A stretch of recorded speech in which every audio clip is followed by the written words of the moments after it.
kehidupan manusia sehari-hari, terdapat peristiwa psikologis yang harus dihadapi sebagai akibat dari hubungan sosial dengan orang lain.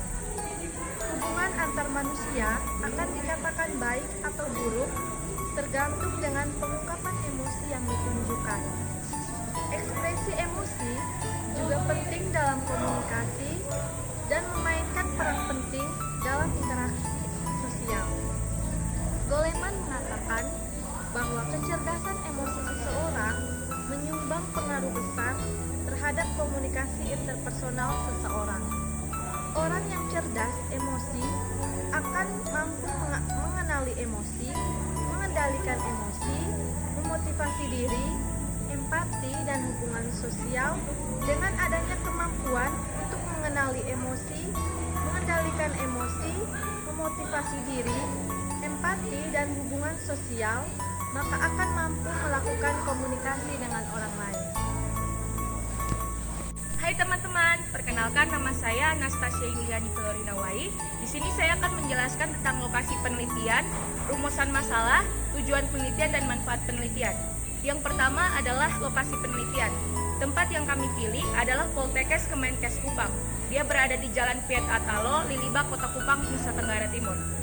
Rumusan masalah berdasarkan penelitian yang telah kami lakukan, maka yang menjadi pokok permasalahannya yaitu adalah apakah ada pengaruh emosi terhadap komunikasi pada mahasiswa dan mahasiswi di Poltekkes Kemenkes Kupang. Yang ketiga adalah tujuan penelitian. Terdapat beberapa tujuan yang kami dapat dari penelitian ini, antara lain sebagai berikut. Yang pertama adalah tujuan umum, yaitu mengidentifikasi dan menjelaskan bagaimana emosi individu yang terpengaruh oleh kurang tidur dan tekanan tugas dapat mempengaruhi komunikasi interpersonal. Yang kedua adalah tujuan khusus. Yang pertama adalah memahami hubungan emosi dan komunikasi, seperti ketika emosi mempengaruhi kita dalam pengambilan intonasi dan pengambilan kata-kata saat berbicara dengan orang lain. Yang kedua adalah menganalisis dampaknya pada hubungan sosial, dan yang terakhir adalah memberikan wawasan ke dalam kesejahteraan individu. Yang keempat di sini adalah manfaat penelitian. Yang kami dapat dari melakukan penelitian ini adalah yang pertama itu adalah manfaat keilmuan.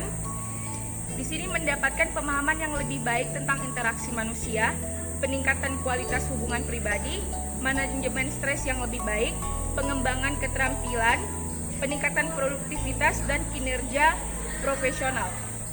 Yang kedua adalah manfaat mata kuliah. Penelitian ini untuk membantu kelompok kami mendapatkan nilai UAS dan membantu dalam memahami maksud dari penelitian emosi dan komunikasi. Dan yang terakhir adalah manfaat praktis, di mana dapat meningkatkan pengetahuan mengenai peran emosi dalam komunikasi dan bagaimana cara emosi mempengaruhi manusia berinteraksi satu sama lain. Halo semuanya, perkenalkan nama saya Angela Maricirat Ajo. Di sini saya akan menjelaskan kepada teman-teman semua mengenai kajian teori dari kelompok kami. Emosi merupakan bagian terpenting dari manusia serta merupakan aspek perkembangan yang terdapat pada tubuh setiap manusia. Karena emosi individu mampu untuk merasakan keadaan dan mengekspresikan perasaan secara tepat dan positif. Nah, ada dua teori menurut para ahli. Yang pertama, teori James Lange. Teori ini disebut teori peripheral emosi, merupakan perubahan pada bagian tubuh yang disebabkan oleh respon individu terhadap suatu rangsangan. Nah, selain itu, Morgan berpendapat ada 4 definisi emosi. Yang pertama, emosi sangat erat kaitannya dengan keadaan fisik. Saat seseorang merasa cemas, detak jantungnya meningkat dan mengeluarkan keringat dingin. Nah, yang kedua yaitu teori kognitif Arnold Ellis, menekankan pentingnya evaluasi dan menafsirkan peristiwa berdasarkan rangsangan yang dapat membagikan emosi. Misalnya ketika kita menerima kabar dari seseorang, jika beritanya positif, pasti kita akan merasa bahagia. Tapi jika berita dari seseorang itu negatif, pasti kita akan merasa sedih atau merasa kecewa. Sekian dari saya, terima kasih. Perkenalkan, nama saya Disyana Dimone. Di sini saya akan menjelaskan tentang kerangka konsep berpikir. Emosi diartikan sebagai respon tubuh terhadap situasi tertentu, sesuatu yang secara umum berkaitan dengan aktivitas berpikir seseorang. Kualitas dan intensitas suatu emosi sebagai hasil dari persepsi tentang apa yang sedang terjadi. Emosi sejauh ini merupakan salah satu aspek yang memiliki dampak besar pada perilaku manusia. Dalam peran emosi dalam komunikasi terdapat aspek-aspek yang mempengaruhinya, yaitu yang pertama, ekspresi emosi. Emosi dapat diekspresikan melalui bahasa tubuh, ekspresi wajah, dan intonasi suara. Yang kedua, empati. Emosi juga memungkinkan orang untuk merasakan dan memahami perasaan orang. Yang ketiga, penilaian emosi. Hal ini berfokus pada cara individu mengevaluasi situasi atau peristiwa yang memicu emosi. Yang keempat, perubahan emosi. Hal ini mempertimbangkan cara individu mengatur dan mengelola emosi mereka, terutama dalam konteks komunikasi.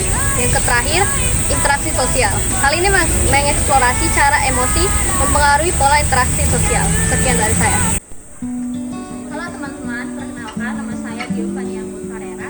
Di sini saya akan menjelaskan bagian bab 3 yakni metodologi penelitian. Nah, di dalam metodologi penelitian ada 3.1 dan 3.2 yang ingin saya jelaskan. 3.1-nya itu yakni jenis dan rancangan penelitian, 3.2-nya yakni populasi dan sampel. Nah, di dalam jenis dan rancangan penelitian ini menggunakan studi fenomenologi dengan melakukan pendekatan secara langsung untuk mendalami pengalaman individu dalam berkomunikasi dan berinteraksi sosial di dalam lingkungan kampusnya.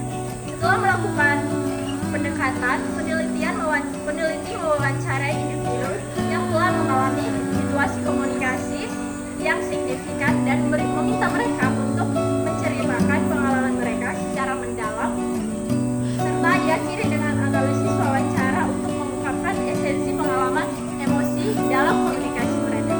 Nah, di bagian 3.2 yakni populasi dan sampel, populasi yang kami ambil yakni mahasiswi Poltekkes Kemenkes Kupang, Prodi Teknologi Lab Medis atau PLM dengan jumlah sebanyak 400 orang. Sedangkan sampel yang kami gunakan yakni 10 orang dikarenakan kami sudah melakukan wawancara kepada 10 orang tersebut dan sudah tidak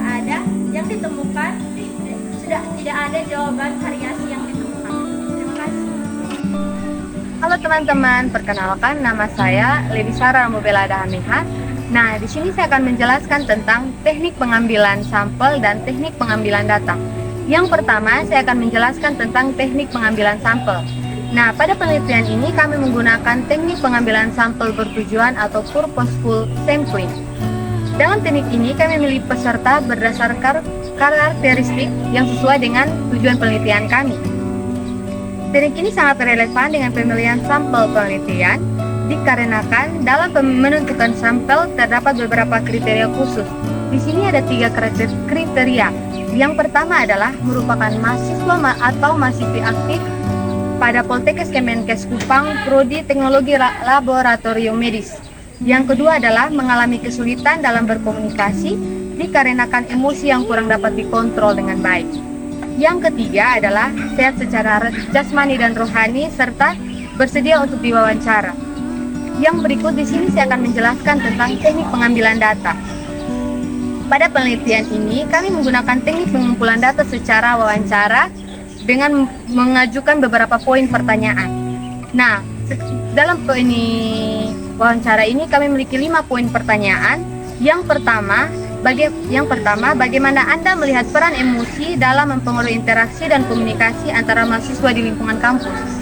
Pertanyaan yang kedua, apa pendapat Anda tentang bagaimana emosi seseorang dapat mempengaruhi kemampuan mereka dalam berkomunikasi dengan rekan mahasiswa lainnya?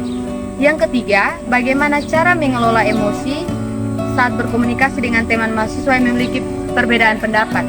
Yang keempat, bagaimana emosi dapat mempengaruhi pembuatan keputusan atau penyelesaian konflik dalam hubungan antara mahasiswa? Yang terakhir adalah bagaimana peran keterbukaan emosional dalam memperkuat hubungan antara mahasiswa dan mengatasi perbedaan pendapat. Sekian dari saya, terima kasih. Semuanya, perkenalkan nama saya Maria Tersia Winiko. Di sini saya akan sedikit menjelaskan tentang hasil penelitian kelompok kami. Wawancara berdasarkan daftar pertanyaan yang telah disediakan peneliti mengajukan pertanyaan kepada mahasiswa. Jawaban dari pertanyaan disesuaikan dengan keterangan masing-masing informan. Dalam penelitian ini menggunakan jenis wawancara prepared question interview, yaitu wawancara yang pertanyaannya disiapkan lebih dahulu. Artinya, wawancara menyiapkan sejumlah pertanyaan untuk sumbernya. Boleh jadi pertanyaan itu disiapkan langsung oleh pewawancara atau ditinggalkan sehingga sumber berita bisa membaca dan menjawab sendiri pertanyaan tersebut. Cara itu disebut wawancara tertulis, namun dalam penelitian ini wawancara yang digunakan adalah secara lisan. Berdasarkan hasil wawancara, peneliti memperoleh data narasumber sebagai berikut.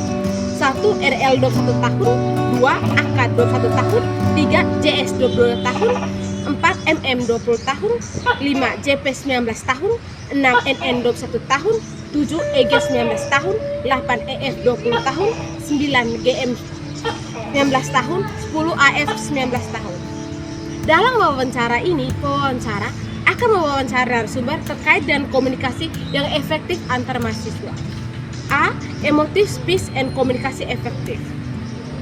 Menurut RL, bentuk komunikasi yang dilakukan oleh mahasiswa kepada mahasiswa lainnya lebih banyak lisan. Bentuk komunikasi verbal ini disampaikan kepada rekan mahasiswa dengan menghindari sumber yang membuat emosi negatif itu terjadi, seperti mencari tempat yang nyaman serta melakukan hal-hal yang menyenangkan.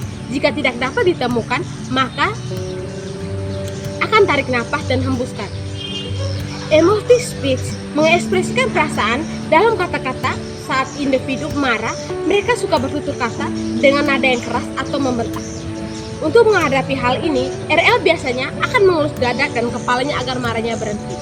Menurut Aka, cara mengendalikan emosi saat berkomunikasi adalah dengan cara dia diam dan pergi mencari suasana lainnya yang lebih tenang. Cara yang biasa Aka lakukan ketika individu atau lawan bicara sedang emosi negatif, biasanya dengan menghindari atau membatasi interaksi dan komunikasi dengan individu. Saya khawatir ketika mereka mengajak berkomunikasi, orang tersebut membuat moodnya semakin negatif. Sekian dari saya, terima kasih. Halo semuanya, saya Marsani Pandi. Di sini saya akan menjelaskan mengenai pembahasan dari proposal kami. Nah, langsung saja ke intinya. Komunikasi verbal, emotive speech, dan komunikasi afektif menurut partisipan kami merupakan bentuk komunikasi yang dilakukan oleh individu kepada individu lainnya menggunakan komunikasi verbal. Bentuk komunikasi verbal yang digunakan adalah komunikasi verbal dalam bentuk lisan atau kata-kata. Hal yang terpenting dalam komunikasi kepada individu lainnya dengan menggunakan bahasa yang sopan, lemah lembut, dan tidak penuh dengan amarah atau emosi. Selain itu, dengan mengajak individu berbicara akan mendekatkan hubungan antara mahasiswa agar komunikasinya lebih berjalan dengan efektif. Individu juga harus mau mendengarkan pendapat anak agar interaksi di antara keduanya dapat berjalan dengan baik. Saat individu mengalami kesulitan mengendalikan emosi,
komunikasi verbal erat juga berhubungan dengan kemampuan dalam berbahasa.